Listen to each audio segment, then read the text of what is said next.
Some of these protesters hold up signs proclaiming gays for Gaza. They might as well hold up signs saying chickens for KFC. Voices blending, melodies ascending, harmony in the air.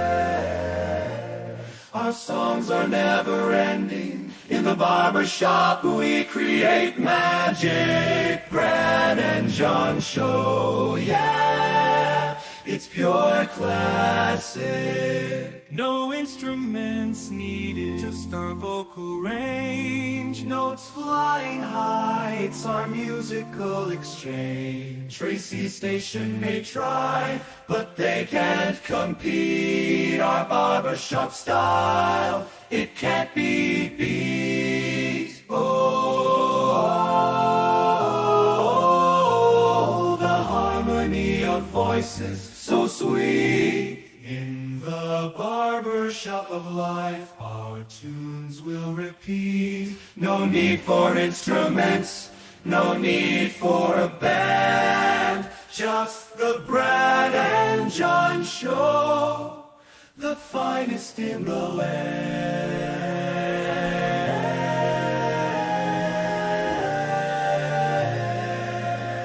John, I like our other intro, but I love that one. There's something about that. Just makes me feel sort of warm inside. Oh, hold it, the air conditioner broke, so that's what it is. Hey, my power flickered early this morning, Brad, and I thought, gosh, if we just have to rely on 5G to do a show, we're going to be SOL, you know? You know, there's a pill for that. It'll flick your power.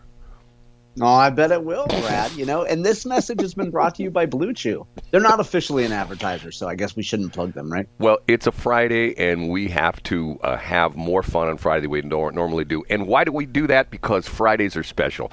Just like Johnny used to always say. John, in his younger years, he would get, you know, he'd look forward to the fact that when he was done at school on Friday, he knew that on Saturday morning, his mom and dad would be taking him to Ronnie's Barbershop, and he would be getting, and John would say to Ronnie, he'd look Ronnie in the eyes, okay, Ronnie, a number 2 on the back, a number 3 on the sides, a number 4 on top, and Ronnie would put those little combs in, and bang, John would be done, just like that, right? I'm still a number 4 guy. I still do a number 4, Brad. I don't like to reveal too much, you know, intimate personal information when we're on the show, but I'm a number 4 guy, and then the top by hand. Okay, it's time for... Time for the John Combest Top 3.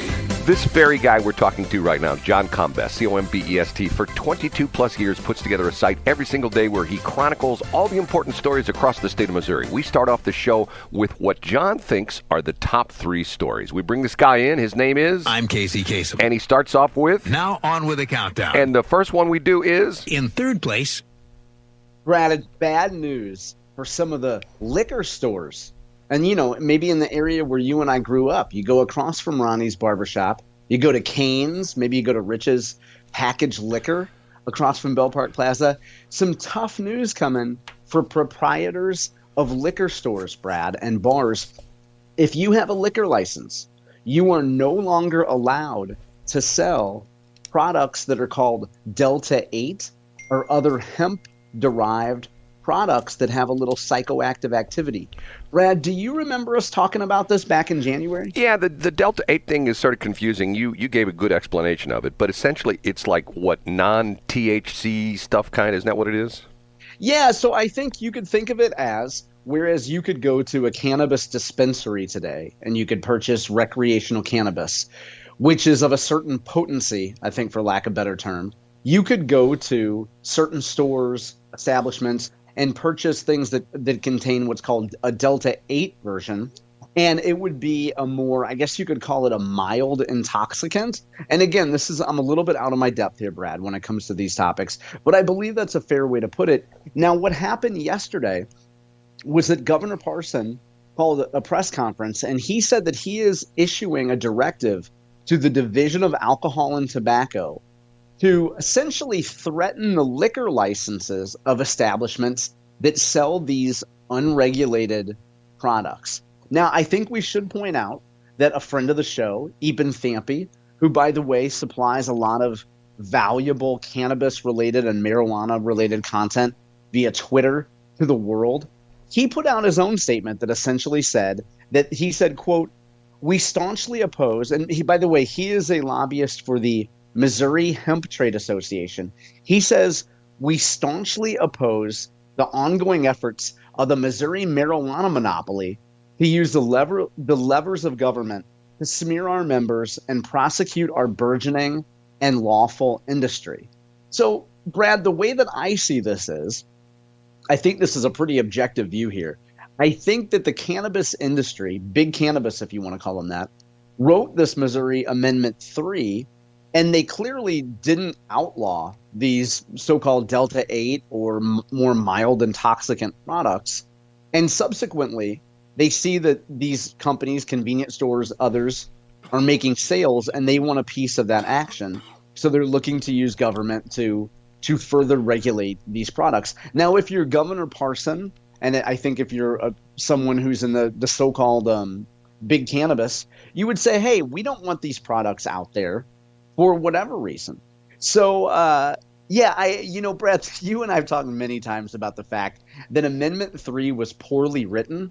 And I would just think that if I was writing something on behalf of a big industry and I was looking to keep other players out, I think I would be more explicit about banning Delta 8 if I didn't want it to be around. Do you get what I'm saying? Well, yeah, I do. And let me ask you this: on the Governor Parson thing, is this like presidential executive order? Is that what he's done? Essentially, essentially, yeah. I mean, I think that would be the analogy. And the Division of Alcohol and Tobacco, I believe, is under DHSS, the Department of Health and Senior Services in Missouri. So essentially, what happens is these establishments. So if you have a liquor license, you have a month to get these non-regulated products out of your stores, and penalties could include sanctions. It says here, now this is, by the way, I should give credit, this is the Post-Dispatch piece is by Jack Suntrup, and it says, quote, "Discipline for liquor licenses ranges from verbal and written warnings to disciplinary action, including license suspension, fines, and revocation." So they're going to send the agents, they got a month to take care of this? Is that what you said, a month to get rid of this stuff? Yeah, they have 1 month, yep. So in 31 days, this liquor agents are going to swarm all the magic markets and places like that across, I think so. across Missouri and say, are you buying?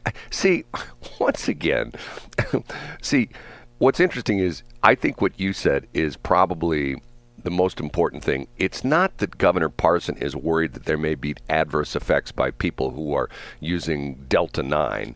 It's the fact that, guess what? The state doesn't get any tax revenue from it. You're exactly right. And, critics would say that, quote unquote, big cannabis sees these sales. And there's a great line. Christopher Walken was in the movie King of New York. And he's got a line that I will occasionally tweet, Brad, where he's talking to fellow compatriots, I guess you could say. And the gist of it is he says, there's no action that goes on around here that I don't want a piece of. If a nickel bag or if a dime bag is sold in Central Park, I want in. And if you're the state, Brad, or you're big cannabis, you want in on every THC product that's sold. And I would also point out, too, that Eben Thampy has pointed out to us when you and I talked about this in January, that to his knowledge, every product that includes THC or that is hemp derived, that's in these products that's sold at convenience stores and wherever, actually has a license and has been tested. So Eben says that the products that he knows of are actually tested. So it's not like you have somebody in their garage making these products. Well, now hold on. Who's the license from? Who licensed this? Oh, they're tested, Brad. Okay. So they have a test from an independent organization, I guess. Which is owned by the convenience stores and maybe. I don't know. I'm not enough of an again, I'm a little bit out of my depth when it comes to these intoxicants. And Brad. they can bring in a load of cow manure and they go, "Oh yeah, it's fine, everything's good. Go ahead." Now, I'm going to show you what a square I am. On the Delta 9 stuff, is this stuff you eat or is this stuff You mean Delta? It's Delta 8. Delta 8. Okay, I gave it one You're promotion. thinking of you're talking about the premium version, Brad. You and I just shop at Aldi. Okay, So is this eaten or is this smoked or is... Yeah, I believe you can get it. I can believe you can get it in drinks, and I believe it's edibles too. So think of different types of candy. I saw a picture from the Governor Parson press conference where he was holding up, candy-looking Delta H type products. Is it Delta? Is it H or 8? Delta 8. And the product and the intoxicant would be THC. Okay, the number 8, because I sound like the last time you said it, you sound like you called it Delta H. No. Maybe it's a speech impediment that Miss Bechtold, my speech counselor at Larimore Elementary, didn't catch, Brad.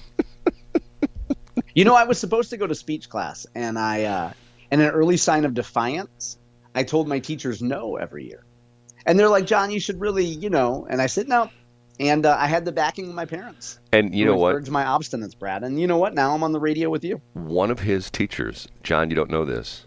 I have to tell you a funny story about what's happened to me the other night. But one of his teachers called me recently and said, we were so concerned about John because he had the speech impediment. And now we hear him on your show and he sounds perfect. Thank you, Brad, for curing John's speech ailment. I go, I had nothing to do with it, man. That's the way the guy talks all the time. You know what I'm saying? And then you have what they didn't know is you have a helium tank, and you're able to take hits from it, and you're able to exactly replicate my teacher's voice. John, if I told you here in the studio complex, if I go down the hall and make a left and tell you there's a helium tank there, would you believe me? You've told us that on the air before, Brad. You've shared that fact with us. Right. Okay, I have a helium tank. Okay, on to number 2. Up a notch to number 2. This week in Missouri politics, a national consultant named Jeff Rowe, the man who founded Axiom Strategies, was on Scott Vaughn's midweek update yesterday. Now, Brad, there's a lot of times when I listen to radio interviews. So, for example, I think I linked to 5 or 6 different radio interviews that I have up at johncombest.com this morning. A lot of times I can't listen to I shouldn't say I can't, because that's a cop-out language. That's not taking responsibility. A lot of times I choose to not listen to the entire interview and just pull out little timestamps for different segments. Jeff Rowe is one of the guys for whom, when he is on a show, when he does an interview, I listen to the whole thing. There's a lot of wisdom there. I would say him and a guy named David Barklage, when they do interviews anywhere in Missouri, I listen to the whole thing. He talks about Missouri races. He's a consultant for the Mike Kehoe campaign. I guess more specifically, maybe the American Dream PAC, which is Kehoe's PAC. Anyway, gives an overview of various races in the state of Missouri. But interestingly, Brad, he was particularly intrigued, Jeff Rowe was, by Kamala Harris's VP pick. And he gives the idea that we really have to see where she picks from, because wherever her selection comes from in the country will give us an idea of what states Kamala considers to be in play. So, for example, if she picks somebody a little more moderate on the immigration front, it can show that she feels that she might have Arizona and New Mexico already in the bag. That allows her to play in some other states. If she picks a guy, from the Michigan area, that takes Pennsylvania out of the equation because she feels like she has already won Pennsylvania. So I would suggest folks get it straight from Jeff's mouth. Go to the link on my website today. As always, I have timestamps of different parts in the conversation. Jeff Rowe weighs in on the Missouri governor's race. And interestingly, Brad, he feels like Bill Eigel has peaked, or he says he feels that Bill Eigel has peaked, and that it is now, again, a 2-person race between Kehoe and Ashcroft. Also talks about Secretary of State, Attorney General, and just generally the political climate and what he's looking for on election night. Okay, there's a couple things there. First off, I was listening yesterday, I think I was listening to 97.1, and they were talking about there's like several polls out, and one of the polls had Eigel in front, and I'm going like, okay, this is just so weird. I'm nothing against Bill Eigel, but I think a lot of people went into this thinking that he was by far the dark horse candidate, that there was no way he was going to make any progress, and he's done very well.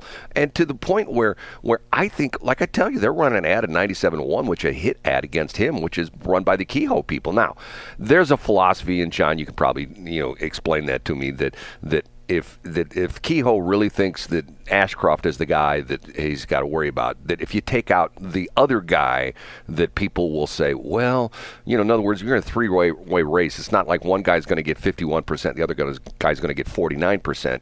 If you essentially move the fractions around, you could end up winning just by taking a small piece of the voters from one camp to another, right? Isn't that the way they look? Is what you're saying that Kehoe thinks that if a percentage of Ashcroft voters move over to Eigel, that's good for Kehoe? Well, no. He's dissing Eigel, and I think in other words, he's dissing Eigel, and I think he wants them to move over to him. So in other words, he's essentially taking that share of voters who he's. I guess this is what they're thinking, that we're going to vote for Eigel and going to split the vote three ways, and essentially don't vote for Bill Eigel, vote for Mike Kehoe, and therefore, Ashcroft stays the same, but Kehoe picks up some voters from Eigel. I think that's the strategy. Sure. I could see that logic. I mean, and I think that we've talked about this before, that the Kehoe campaign would alter its strategy based on the polls they get every morning. Right. It would help depend on who they attack. And I think they're closing, like most campaigns do, they're probably closing with a positive message of how to sell the candidate on that. And there is a lot, last minute election stuff. And in fact, Brad, in West County, there's a state representative primary. And one of the contestants in that race is having a press conference today. You know what? When I look at my list, Brad, it looks like that's number one. Okay, but before we go on, okay. I don't know if you've seen this or not.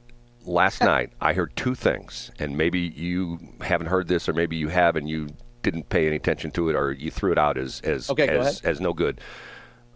Governor Shapiro from Pennsylvania has supposedly cleared his calendar for the next 5 days, and I believe it's in Philadelphia, that which is in Pennsylvania, ironically, that Kamala Harris has scheduled a press conference in Philadelphia on Tuesday.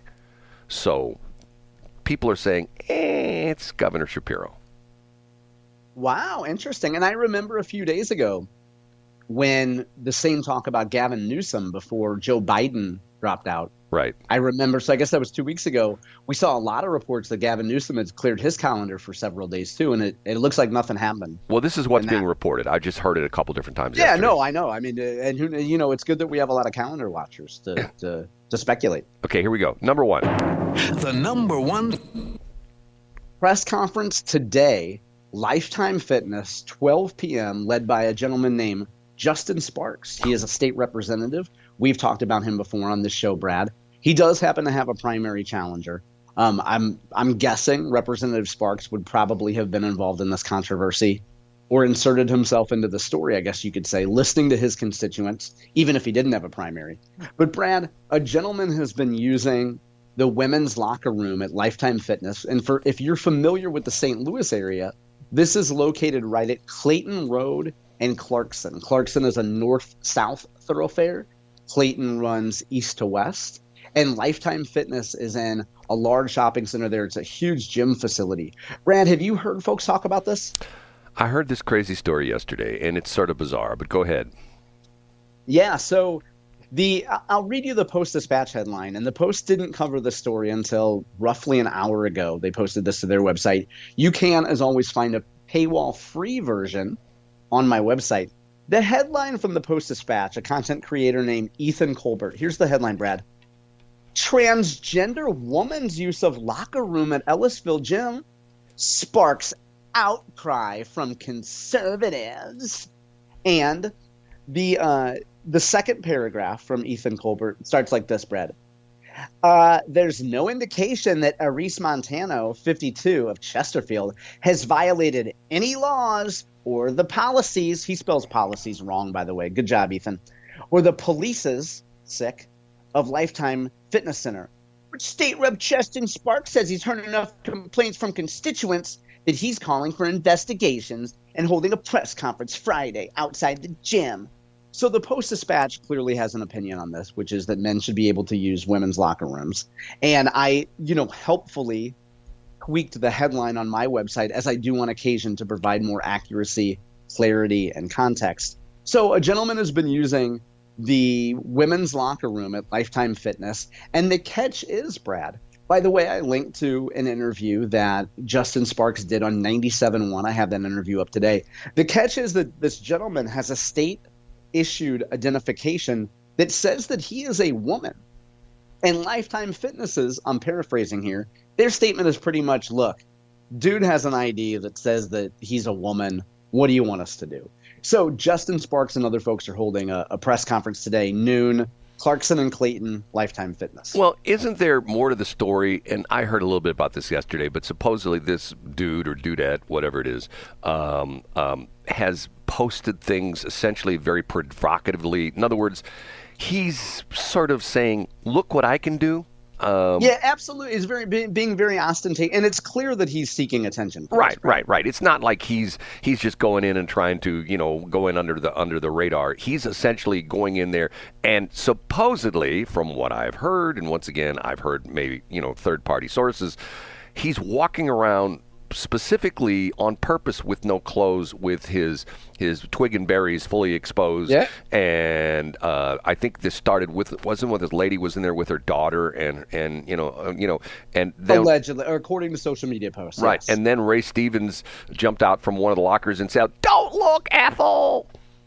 Yeah, well, and Ray Stevens also the former professional wrestler, too, not just the one that you're referencing. Yeah. Now, this gentleman changed his tune, at least according to this Post-Dispatch content creator, because now this guy says that he drapes his towel over the door to the shower so nobody can see him. And then this guy says, I'm not there to see anybody else. I'm there to change clothes and get the heck out of there, which runs quite contrary to the man's own social media post, Brad, over the last week where he's clearly celebrating the fact that he's pulling one over on the Lifetime Fitness staff. And if you know what Lifetime Fitness is all about, let's say on the scale of with Planet Fitness being like a 5 as far as like the hierarchy of clubs, Lifetime Fitness is like a 9.5. It's very I go to Lifetime Fitness.